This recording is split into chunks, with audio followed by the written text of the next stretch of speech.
Getting their defense industrial base, we've done all of it. Their navy is gone, their air force is gone, their missiles are just about used up or beaten. Taken together, these actions will cripple Iran military.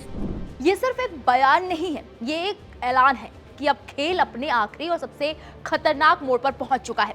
America के राष्ट्रपति Donald Trump ने दुनिया के सामने दावा किया है कि उनका मिशन लगभग पूरा हो चुका है और आने वाले कुछ हफ्तों में सब कुछ खत्म कर दिया जाएगा।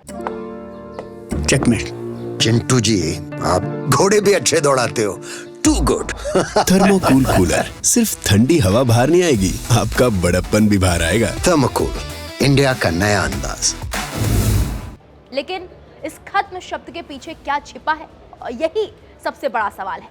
ट्रंप का कहना है कि ईरान को इस अभियान में इतना नुकसान हुआ है कि उसकी सैन्य रीढ़ लगभग टूट चुकी है। उन्होंने दावा किया कि ईरान की नौसेना लगभग खत्म हो गई है, वायुसेना कमजोर पड़ गई है और कई बड़े कमांडर और नेता मारे जा चुके हैं। यहाँ तक कि ट्रंप ने यह भी कह दिया, अगर जरूरत पड़ी तो ईरान को पाषाण युग में पहुंचा दिया जाएगा। अब इस बयान को सिर्फ सियासी भाषा समझने की गलती मत कीजिए, क्योंकि इसके साथ ही उन्होंने एक साफ टाइमलाइन भी दे दिया है। यानी ये वो समय है जब या तो सब खत्म होगा या फिर सब और ज्यादा भयानक हो जाएगा। ट्रंप ने साफ कहा है कि अगर बातचीत नाकाम रही तो अमेरिका सीधे ईरान के पावर प्लांट्स, इंफ्रास्ट्रक्चर और अहम ठिकानों को निशाना बनाएगा। और ये सब वो अकेले नहीं कर रहे, उनके साथ खड़ा है उनका सबसे मजबूत सहयोगी इजराइल। ट्रंप ने दो टूक कहा, इजराइल को किसी भी हालत में नुकसान नहीं होने दिया जाएगा। अमेरिका और इजराइल के साथ मिलकर चलाए जा रहे अभियान में ईरान को भारी नुकसान हुआ है। इस अभियान का मकसद ईरान की सैन्य ताकत को खत्म करना था, जो अब लगभग पूरा हो चुका है। अमेरिका बहुत जल्द अपने सभी लक्ष्यों को हासिल कर लेगा। अमेरिका इस युद्ध में पहले से ज्यादा मजबूत स्थिति में है और दुश्मन लगातार कमजोर हो रहा है। आने वाले 2 से 3 हफ्तों में ईरान पर और कड़े हमले करेगा और बहुत जल्दी मिशन पूरा कर देगा।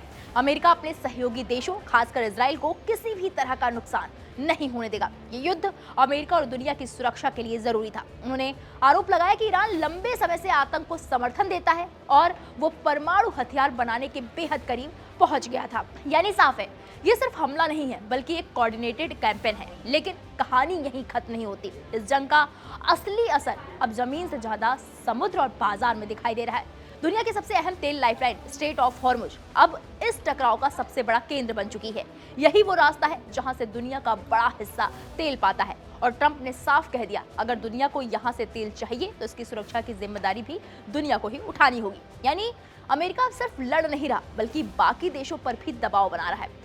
तेल की कीमतों में उछाल को लेकर भी ट्रंप ने सीधे ईरान पर निशाना साधा है। उन्होंने आरोप लगाया कि ईरान टैंकरों पर हमले कर सप्लाई चेन को बिगाड़ रहा है। हालांकि उन्होंने ये भी कहा कि अमेरिका खुद को लेकर चिंतित नहीं है, क्योंकि आज की तारीख में वो दुनिया का सबसे बड़ा तेल और गैस उत्पादक है। इस पूरे बयान में एक और अहम बात छिपी थी। ट्रंप ने अपने क्षेत्रीय साथियों सऊदी अरब, कतर, यूएई, कुवैत और बहरीन की जमकर तारीफ की। यानी ये सिर्फ एक देश की लड़ाई नहीं है बल्कि एक पूरा ब्लॉक बनाम ईरान की स्थिति बन चुकी है। अब असली सवाल, क्या वाकई ये जंग खत्म होने के करीब है या फिर ये सिर्फ एक इल्यूजन ऑफ विक्ट्री है जिसके बाद असली तूफान आएगा? क्योंकि एक तरफ ट्रंप मिशन पूरा होने की बात कर रहे हैं और दूसरी तरफ और बड़े हमलों की तैयारी भी कर रहे हैं। यानी संकेत साफ है, अगले कुछ हफ्ते सिर्फ इस जंग का नहीं बल्कि पूरी दुनिया की अर्थव्यवस्था, तेल बाजार और ग्लोबल पावर बैलेंस का भविष्य तय करने वाले हैं। और अगर हालात यहाँ से बिगड़ते हैं तो इसका असर सिर्फ एक इलाके तक सीमित नहीं रहेगा, पूरी दुनिया इसकी चपेट में आ सकती है। इस पूरे मामले पर आपकी क्या राय है, हमें कमेंट बॉक्स में जाकर जरूर बताइएगा।